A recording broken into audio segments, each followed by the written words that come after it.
মৰমৰ ছাত্ৰ ছাত্ৰীসকল, আজি মই 5.2 4 নম্বৰ অংকটো সমাধান কৰি দি আছোঁ। প্ৰশ্নটো হ'ল 3, 8, 13, 18 এই সমান্তৰ প্ৰগতিৰ কোনটো পদ 78 হ'ব? কোনটো পদ 78 হ'ব? এতিয়া যদি মই তোমালোকক কওঁ যে 3, 8, 13, 18 ইয়াত 4টা টাৰ্ম তোমালোকে নিশ্চয় দেখিছা। এতিয়া যদি মই তোমালোকক প্ৰশ্ন কৰোঁ, উত্তৰত যিটো আছে ইয়াত 18 যিটো আছে এইটো কেই নম্বৰ পদ হয়? নিশ্চয় তোমালোকে এইটো 1, 2, 3, 4 নম্বৰ পদ বুলি ক'বা। উত্তৰতো 4 নম্বৰ পদ।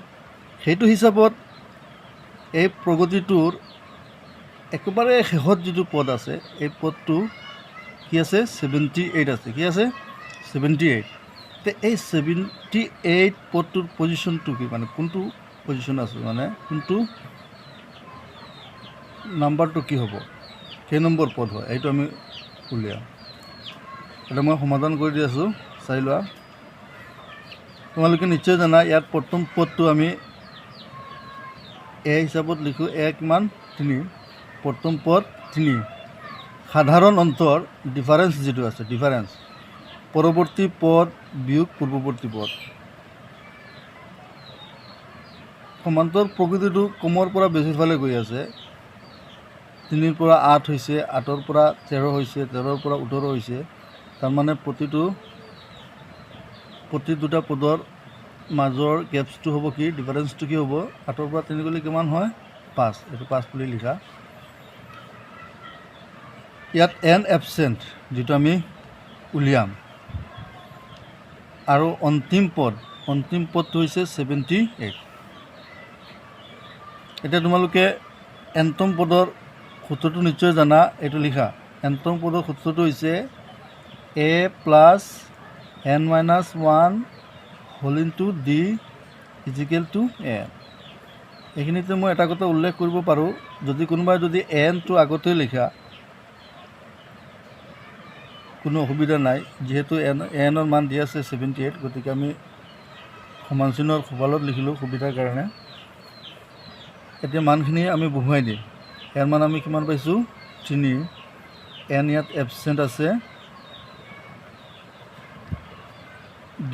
ডিৰ মান আছে, চোৱা তোমালোকে, ডি কিমান আছে?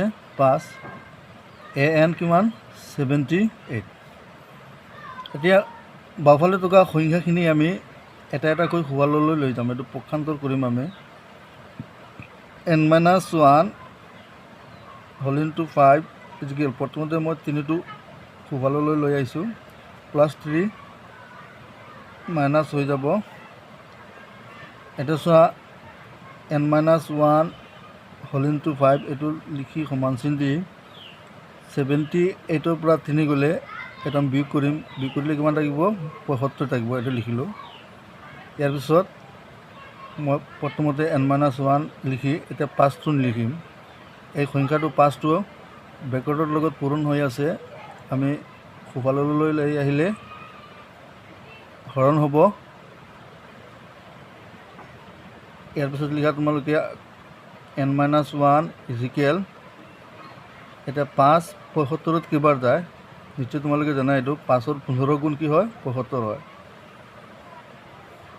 বা যদি কোনোবাই ডাইৰেক্ট কৰিব নোৱাৰে তেতিয়াহ'লে এনেকৈ ভাগ কৰি কৰিব পাৰা। 5 7ত যাব কেইবাৰ? এবাৰ। 5ৰ 1 গুণ 5, 7ৰ পৰা 5 গ'লে কিমান থাকিব? 2।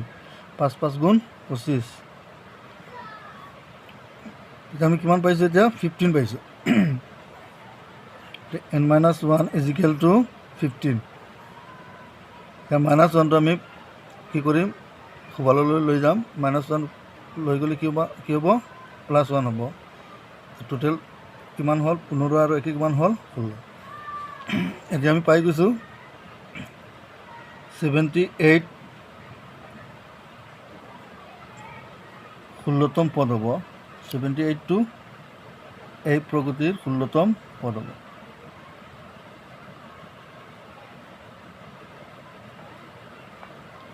ধন্যবাদ।